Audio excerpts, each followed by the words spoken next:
안녕하십니까. 계속해서 대구와 경북 지역 소식 전해드리겠습니다.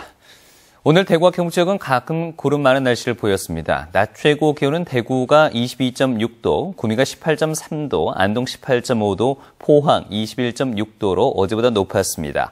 주말에는 비가 오겠습니다. 이번 비는 내일 오후부터 내리기 시작해 일요일 오전까지 이어지겠고 예상 강우량은 5mm 안팎입니다. 내일 아침 기온은 대구 8도, 낮 기온도 대구 16도에 머물겠고 일요일도 대구의 아침 기온은 10도, 낮 기온은 대구 17도가 예상됩니다. 최근 주변에 독감이나 감기를 달고 사는 분들이 많습니다. 큰 일교차에다 변덕스러운 날씨, 그리고 미세먼지까지 겹치면서 급성 기관지염 환자도 크게 늘고 있다고 합니다. 도성진 기자가 보도합니다. 요즘 감기와 독감으로 병원을 찾는 환자가 크게 늘고 있습니다. 지난주 대구의 초중 고등학생 독감 환자는 580명으로 한 주 전보다 2배 이상 급증했고 어린이집과 유치원에도 독감 바이러스가 한바탕 돌았습니다. 5월 중순에 해당하는 이상 고온 뒤 비가 내리고 쌀쌀해진 데다 일교차가 크기 때문인데 감기도 한 번 걸리면 잘 낫지 않습니다. 봄에는 가을봄으로도 하고 찬바람 부으면 또 이제 기침도 나고 또 춥기도 하고 목이 좀 이래 건질건질하게 목도 붓고 그래요. 특히 일교차가 심하고 황사 등으로 미세먼지 농도가 높아지는 4월에는 감기뿐 아니라 급성 기관지염에도 걸리기 쉽습니다. 지난해 병원을 찾은 외래 환자 가운데 급성 기관지염 환자는 1,500만 명을 넘어 가장 많았고 3, 4월에만 전체의 37%가 발생한 것으로 집계됐습니다. 영유아나 그다음에 면역이 떨어지신 분들, 그다음에 연령이 많으신 어르신들 분들 같은 경우에 기관지염이 이렇게 치료가 잘 되지 않으면 폐렴이나 이런 급성 호흡 부전 같은 것으로 악화될 수 있기 때문에 반드시 그런 분들은 가까운 의료기관을 방문해서 진료를 받으셔야 된다 이렇게 되어 있습니다. 사람이 많은 곳으로 외출이 잦고 황사가 더 자주 찾아오는 4월. 호흡기 질환을 예방하기 위해서는 손 씻기와 이 닦기 등 위생관리와 평소 물을 자주 마셔 목을 건조하지 않게 유지하는 생활 습관이 중요합니다. MBC 뉴스 도성진입니다. 올해 한국인이 꼭 가봐야 할 한국관광100선에 대구와 경북 지역이 많이 포함됐습니다. 문화체육관광부와 한국관광공사가 선정한 2015년도 한국관광100선에 대구에서는 근대골목과 방천시장 김광석길, 안지랑 곱창골목 등 3곳이 포함됐습니다. 경북에서는 경주 불국사 석굴암 일대와 안압지 첨성대 일대, 울릉도 독도, 안동 하회마을 등 모두 9곳이 선정됐습니다.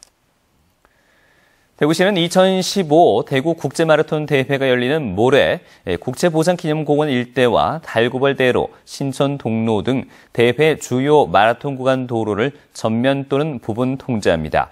교통통제는 모레 새벽 5시부터 시작해서 마라톤 종목에 따라 시차를 두고 순차적으로 시내 주행 도로로 이어집니다.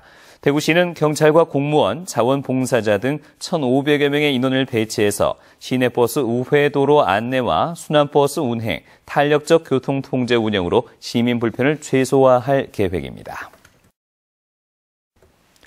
중소기업과 벤처기업들이 정보통신 기술을 이용한 제품을 제작할 수 있도록 지원하는 KICT 디바이스 랩이 지방에서는 처음으로 오늘 대구 테크노파크 모바일 융합센터에 문을 열었습니다.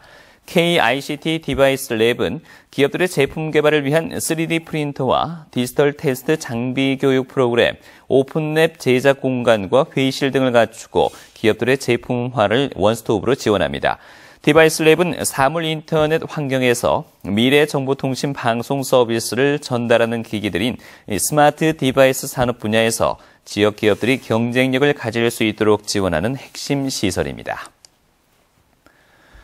옛날 왕실에서 자손을 출산하면 그 태를 터가 좋은 곳에 보관했는데요. 태실이라고 했죠. 조상들의 생명 존중 정신이 담겨있는 태실은 세계적으로도 문화재적 가치가 큰데 예천군이 조선 왕실의 태실 복원을 본격적으로 추진하고 있습니다. 김건엽 기자가 보도합니다. 소백산 자락에 자리 잡은 예천 명봉사 인근에서 비운의 왕세자 사도세자의 탯줄을 묻은 태실이 발견된 건 지난 2012년. 탯줄을 담은 항아리가 묻혔던 지름 88cm 크기의 석함과 덮개, 다시 그 위에 얹은 개첨석과 태실 둘레를 정성스레 감쌌던 난간석까지 유물이 다량으로 발굴됐습니다. 왕조의 태실은 동북아에서도 한국에만 있는 독특한 왕실 문화로 세계유산에 등재된 조선 왕릉에 버금가는 왕실 유물로 평가됩니다. 세계 유례가 없을 정도로 한국 고유의 문화이기 때문에 굉장히 독창성도 있고, 그 다음에 어느 정도의 진정성도 있고. 예천군이 조선 왕실의 태실 복원을 본격적으로 추진하고 나섰습니다. 태실 발굴에 이어 일제강점기를 거치면서 훼손된 태실 유적을 복원하고 정비하기 위한 연구 용역에 착수했습니다. 정조가 아버지 사도세자를 위해 오른 태실 가는 길을 효행의 길 탐방로로 조성하는 것을 비롯해 문화유산 복원과 활용 방안이 모색되고 있습니다. 조선 왕실 태실 2기를 체계적으로 발굴해서 고정을 하고 또 복원해서 앞으로 역사문화교육장으로 활용하고 관광지로 개발할 계획입니다. 예천군은 향후 태실 복원이 마무리되면 국가지정 문화재로 지정해 줄 것을 요청하고 태실이 있는 다른 지자체와 연계해 세계문화유산 등재도 추진할 예정입니다. MBC 뉴스 김건엽입니다. 프로축구 대구FC가 내일 오후 2시 서울올림픽 주경기장에서 서울 이랜드FC를 상대로 연승에 도전합니다. 지난 일요일 강원과의 홈 경기에서 외국인 선수들의 연속골에 힘입어 시즌 첫 승을 올린 대구FC는 화제를 모으고 있는 신생구단 이랜드FC를 상대로 시즌 원정 첫 승을 노립니다. 지금까지 대구였습니다. 고맙습니다.